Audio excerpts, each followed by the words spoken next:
After a lifetime of researching the dynamic and enigmatic world of light entertainment, I've decided to ditch my notebook and meet the people who inspire me. What makes them the people they are? How do they feel about the show business landscape in which they find themselves? And in a world where anyone can be a star, is there still a need for performers who have universal appeal?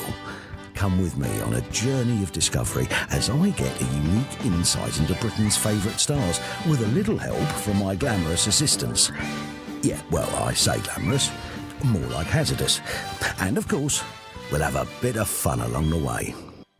The 1960s was an explosive time for British music, especially in the northwest of England, where a musical revolution was taking place. Frank Allen of Merseybeat group The Searchers joined the band in 1964, replacing bassist Tony Jackson, and continues to play to packed out theatres to the present day. Hits include Needles and Pins, Sugar and Spice, and Every Time You Walk in the Room. I caught up with Frank on the band's recent Isle of Wight leg of their nationwide tour. Ladies and gentlemen, Frank Allen of The Searchers. You joined The Searchers in 1964, replacing Tony Jackson as lead bassist. How difficult was it coming into an already formed band?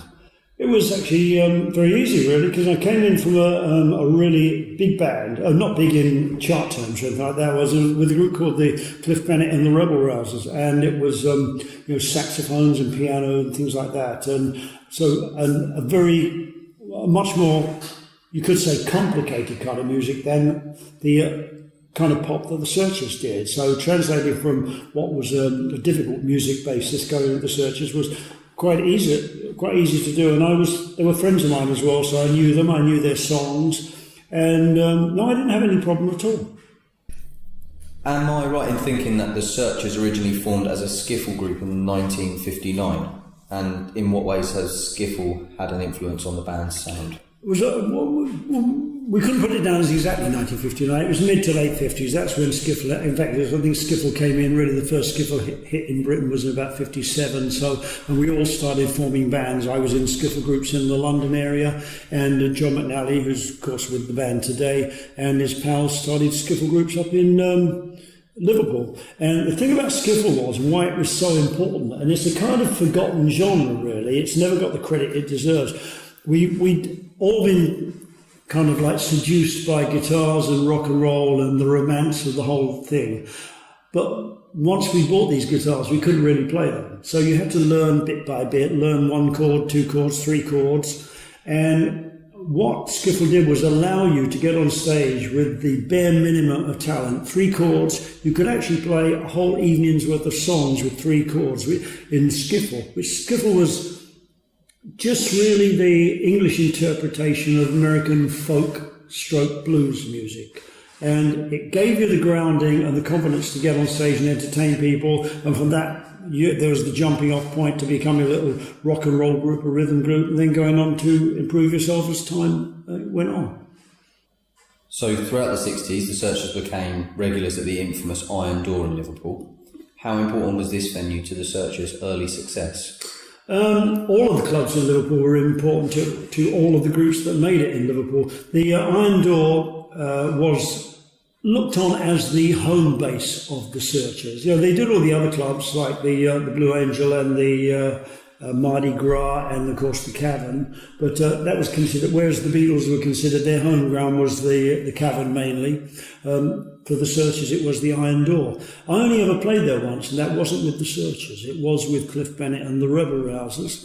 It was in, I think it was either the early part of 64 or the latter part of 63. And we were on a tour up the north of England, and they booked us there. In fact, I remember we were late that night and went on, did our show, and we never got paid. So there you are, that's life. So, in regards to the development of the band, how crucial was Tony Hatch? Very important at guiding the band and keeping control. He wasn't a record producer in the sense that he chose the material and arranged it and more or less guided through all the intricacies of it, because the band, being a young band, had already had their finger on the pulse of what was new in pop music. You know, Tony really was a traditional kind of much more regular sort of musician, whereas, you know, pop is always to do with youth music. And so the band could pick its own material at that time, and they could interpret it in the ways that other people would understand. But Tony was the controlling factor. He would keep the band steady and guide them in their path. He would be the moderator if there was arguments between, and if there was an opinion wanted, Tony would give it. And he could also give musical clues as well when things got a little bit too complicated for we who were, you know, really basic musicians. I mean, Tony was fully trained, a classically trained musician. So, no, as a producer, he was very helpful and very important in the career of the Searchers. Were you ever targeted by Brian Epstein or Nems? And what sort of rivalry was there between Merseyside acts?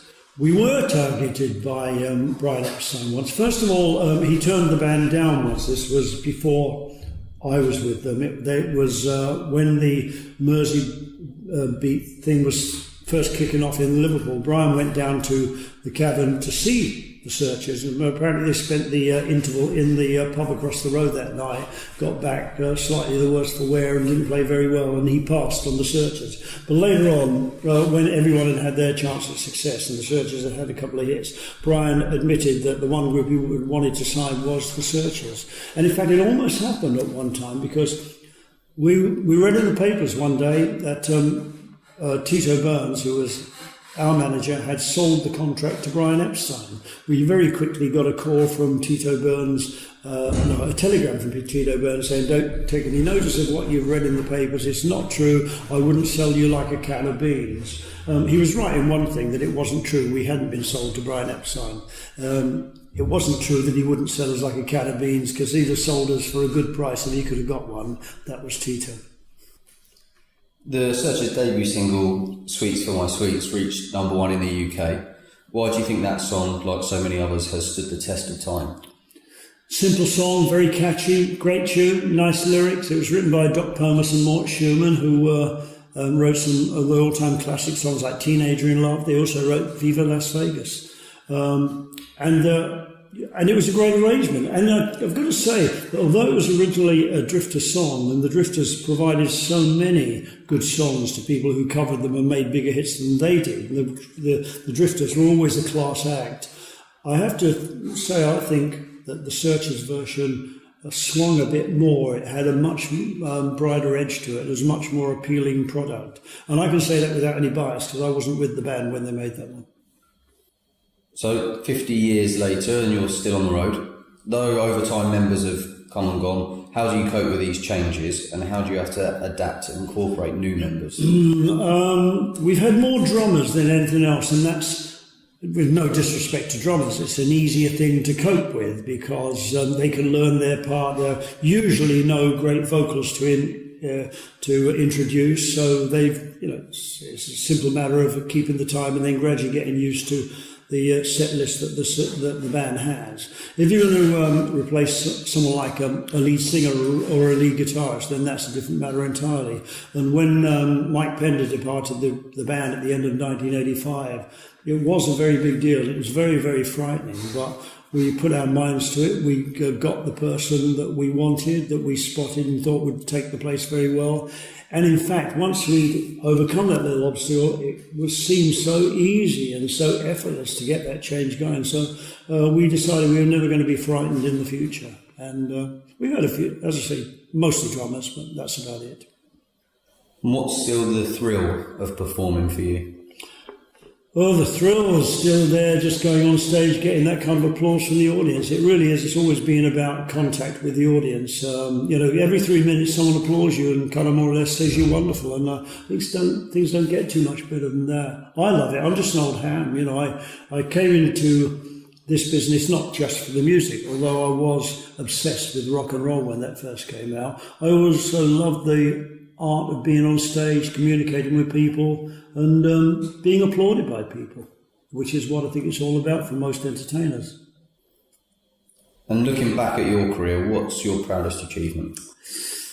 Longevity, I suppose, would be our proudest achievement, because we thought we'd get about 3 or 4 or 5 years out of it. Here we are 55 years later, and it's not going to stop. within the next couple of years. So that's a pretty big thing. We've had some great times. We played in front of 160,000 people at Wembley Stadium, 2 days at Wembley Stadium, 80,000 people on each day with Cliff Richard in 1989, did the Royal Variety Show in 1981. We topped the bill over all the Motown people like the Supremes and Marvin Gaye and Martha and the Vandellas, Smokey and the Miracles at the Fox Theatre in Brooklyn in 1964. Got to say that some of the most momentous times that we've ever had for me has been the things we did for the British forces in places like the Falklands and Bosnia and Belfast, and sailing on the HMS Illustrious down the Mediterranean. That was different to anything else we've ever done, and it's one of the things I look back on with the greatest fondness. So what's next for the Searchers? More of the same? Get over the last few years before we finally have to call it a day, before age finally catches up with us. It would be nice to have another hit before we go. I don't think that's going to happen. It's been mooted that we would be inducted into the Rock and Roll Hall of Fame. I have no idea if that's going to happen. It's been talked about for a long time. Any kind of recognition to make us feel, to have a final highlight to hang on before we hang up our guitars and say goodbye to everyone. Something to bring us into the eye of the general public for one last bow before we quit. And you've got many more dates left on this tour, or this? Well, the kind of tour we're doing at the moment doesn't end, because these are our all-evening shows. So we are in a run of these all-evening shows on this year, and next year it'll go into an unending run of the same kind of shows all next year. We do what we call a tour at the end of the year. That's the 60s Gold Tour, where it's a package tour, and that is a set beginning and a set end, and that's with ourselves, Jerry and the Pacemakers, the Tremolos, the Love Affair, and Vanity Fair, and Steve Ellis of Love Affair. So that's going to be good fun as well. We do those maybe once a year, once every 2 years, and that's a lot of fun. Get to hang around with a lot of your mates for a couple of months and enjoy a different kind of audience. Lovely. Okay, well, thanks very much. Thank you for having me on the programme. And good to meet you, James, and to Joshua. A big thank you to our guest for being the subject of another Beyond the Title interview. If you like this, why not browse the website and see if there's anything else that takes your fancy. Don't forget to like our Facebook page to receive updates of forthcoming interviews and to see more information about me and what I do. Thanks again, and hopefully see you next time for another Beyond the Title interview.